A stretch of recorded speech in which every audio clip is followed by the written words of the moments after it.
So with the spear Patroclus gaffed him off his car, his mouth gaping round the glittering point, and flipped him down face first, dead as he fell, his life-breath blown away. And next he caught Euryalus closing, lunging in.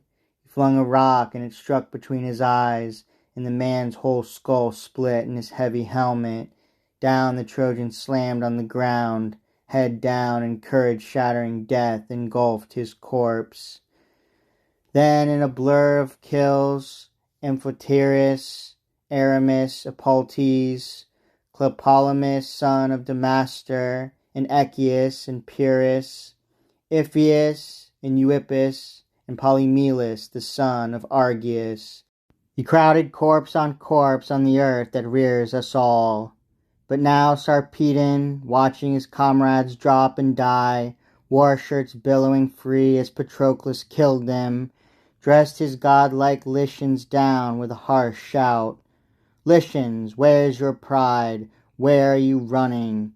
Now be fast to attack. I'll take him on myself. See who he is who routs us, wreaking havoc against us, cutting the legs from under squads of good brave men.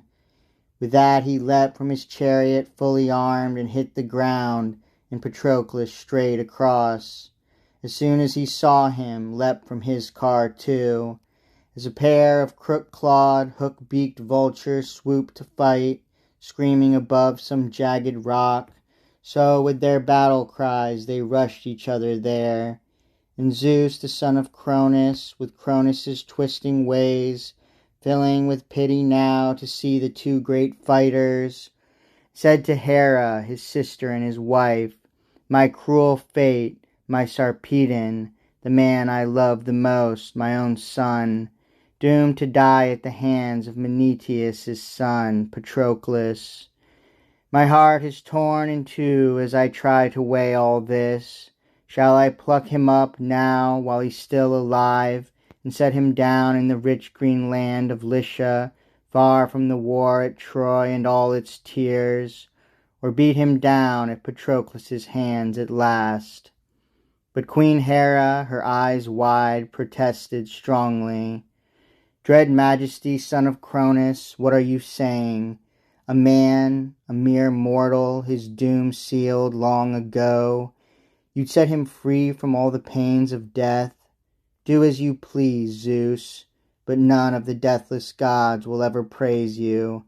And I tell you this, take it to heart, I urge you.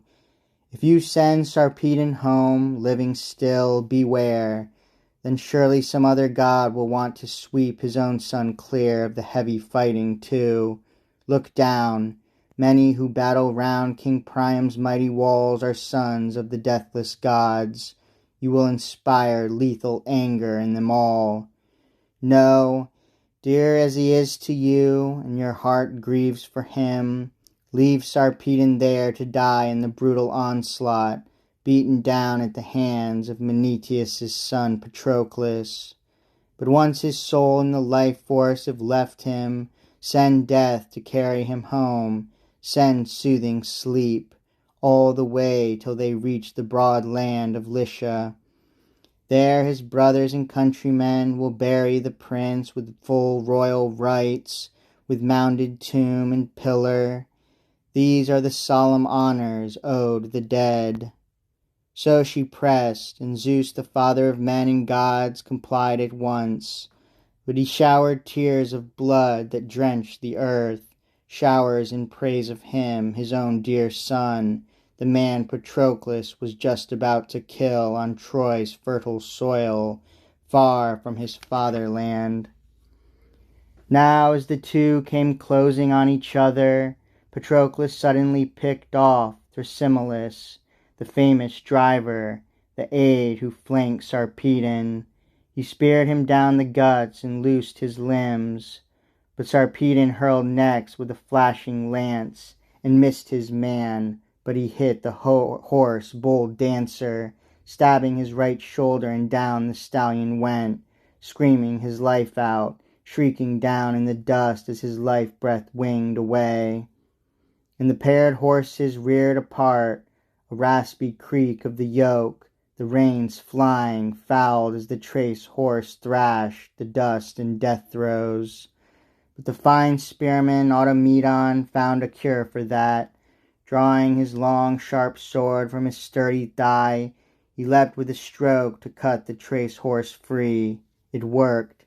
The team righted, pulled at the reins, and again both fighters closed with savage frenzy, dueling now to the death. Again Sarpedon missed. Over Patroclus' left shoulder his spearhead streaked. It never touched his body. Patroclus hurled next. The bronze launched from his hand. No miss, a mortal hit. He struck him right where the midriff packs the pounding heart, and down Sarpedon fell as an oak or white poplar falls, or towering pine that shipwrights up on a mountain hew down with whetted axes for sturdy ship timber. So he stretched in front of his team and chariot, sprawled and roaring, clawing the bloody dust. As the bull, a marauding lion, cuts from the herd, tawny and great-hearted among the shambling cattle, dies bellowing under the lion's killing jaws. So now Sarpedon, captain of Lycia's shieldsmen, died at Patroclus' hands, and died raging still, crying out his beloved comrade's name. Glaucus, oh dear friend, dear fighter, soldier, soldier, now is the time to prove yourself a spearman, a daring man of war. Now, if you are brave, make grueling battle your one consuming passion. First find Lycia's captains, range the ranks, spur them to fight and shield Sarpedon's body. Then you, Glaucus, you fight for me with bronze.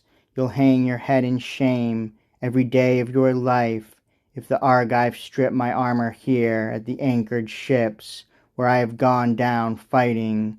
Hold on, full force, spur all our men to battle.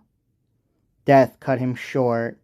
The end closed in around him, swirling down his eyes, choking off his breath.